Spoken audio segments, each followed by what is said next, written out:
Welcome to my channel. Myself Malik Buram. In this video we discuss COVID-19 for oil and gas organization. Please subscribe, like and share. Virus pandemic, it is more important than ever to put plans into place to ensure the health and safety of your employees. And we know that as supervisors, you're probably already developing protocols and procedures so you can anticipate and respond to this crisis and protect your workers. This video will offer you some industry-specific guidelines to help you make informed decisions as you draft and institute protocols to respond to this crisis, so you can protect the health of your crew and the public while working to make sure you can continue the vital functions of your business. Educating your employees on how the virus spreads and on the most effective actions they can take to avoid exposure and protect themselves is one of the most important preventative actions you can take. Provide an employee training program. Training should educate employees about the signs, symptoms, and transmission of COVID-19, and about good hygiene and habits for preventing infection and spread. Post signs or posters throughout your facility to reinforce hygiene habits. Place signs or posters around the workplace encouraging employees to avoid close contact, wash hands often, and to practice cough and sneeze hygiene. Make sure employees are informed of coronavirus policies. Actively encourage employees with symptoms of the virus to stay home, and separate and send home sick employees. Employees with symptoms should notify their supervisor and stay home until they are free from fever for at least 24 hours. Employees who arrive to work while displaying symptoms should immediately be sent home. Advise employees to avoid all non-essential travel until the outbreak of the virus has subsided. Routine cleaning and disinfection can go a long way towards preventing coronavirus. Routinely clean frequently touched surfaces in the workplace, especially doorknobs, shared computers and terminals, telephones, light switches, countertops, and desktops. Provide disposable disinfecting wipes, hand washing supplies, and alcohol-based hand rub for employee use. Make sure adequate cleaning and medical supplies are on site at your facility. Social distancing is another important strategy to limit exposure.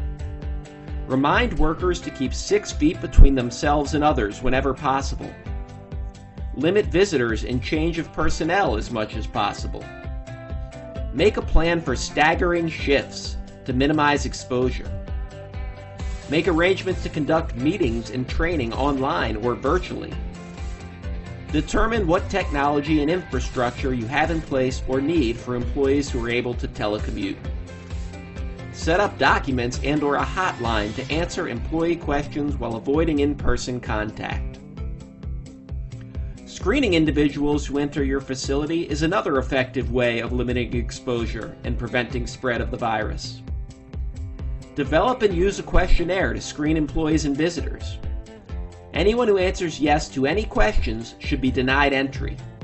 Questions may include: do you have a fever of 100 degrees or above, or have you run a fever in the last 24 hours? Have you experienced coughing, difficulty breathing, or shortness of breath? Have you had close contact with anyone who has contracted the coronavirus or is suspected of having contracted the coronavirus? Have you noticed any loss of ability to smell or taste? Also consider temperature screening and determine what thermometers and other supplies you might need. Materials brought into the facility, such as food, water, and supplies, should also be assessed and should be disinfected or isolated long enough to eliminate potential for infectivity and transmission. You should also develop a written outbreak management plan, outlining activities and protocols in the event that someone at the facility should be infected, including the location where sick employees will be isolated until they can be transferred to medical care, who will be allowed contact with the sick employee during both isolation and transport, and methods for preventing their infection, such as what PPE should be worn. What appropriate face masks, gloves, and other personal protective equipment should be on site for this purpose. How to assess other employees for exposure to sick employee, and how to isolate employees with high risk of exposure. Procedures for cleaning and disinfecting contaminated areas. Methods for disinfecting and disposing of infected PPE. And which organizations, such as the Coast Guard and the CDC, and which personnel on and off site should be informed if there's a case of an infection. An important part of your outbreak plan is planning how to respond if an employee presents symptoms of the coronavirus. Isolate symptomatic employee to designated location, which should be limited to one area of the facility, preferably a room separated from the rest of the facility. Instruct the symptomatic employee to avoid contact with fellow employees and to wear a face mask. Designate one employee to bring food, drinks, and other supplies to the symptomatic employee. Limit the number of employees who have contact with the sick employee and the length of the visits as much as possible. Individuals who are in contact with symptomatic employees should wear appropriate personal protective equipment, including a disposable face mask, eyewear, and gloves, and properly disinfect or dispose of PPE after use. Properly disinfect any dishes, utensils, towels, or other items that are used by the symptomatic employee. Areas possibly infected by a symptomatic employee must be properly cleaned and disinfected. Close off areas visited by the ill persons and wait as long as possible, preferably 24 hours, before beginning cleaning and disinfection. Open nearby windows and doors to increase air circulation in the area. In areas where the ill employees have visited, clean and disinfect high-touch surfaces in household common areas, like tables, hardback chairs, doorknobs, light switches, remotes, handles, desks, toilets, and sinks. Clean all surfaces using a detergent or soap and water before disinfection.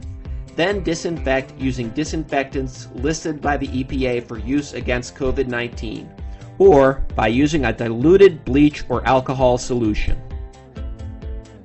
Launder soft materials like clothing, bedding, and drapery using bleach if possible, and wash at the warmest possible water temperature.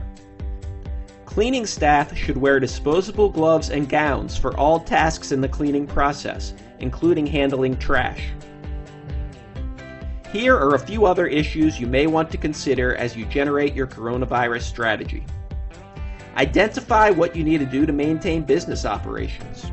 Prepare for increased employee absences, and prepare for possible disruptions to your supply chain. Explore options and plans for social distancing. Establish a clear plan for communicating with employees working remotely. Determine the best mode of communication: phone, email, Skype, Zoom, Slack, etc. And make sure everyone knows how to use the selected communication platforms. Review human resource policies for sick leave and make temporary changes to be more flexible both for employees who are ill and who need a care for family members. Designate someone in the personnel department for employees to bring concerns about health conditions and health policies and to communicate to employees and everyone else at your business. We know that the health and safety of your employees is the most important priority. By developing effective protocols and policies to respond to the coronavirus, we hope you can keep your workers as safe as possible and ensure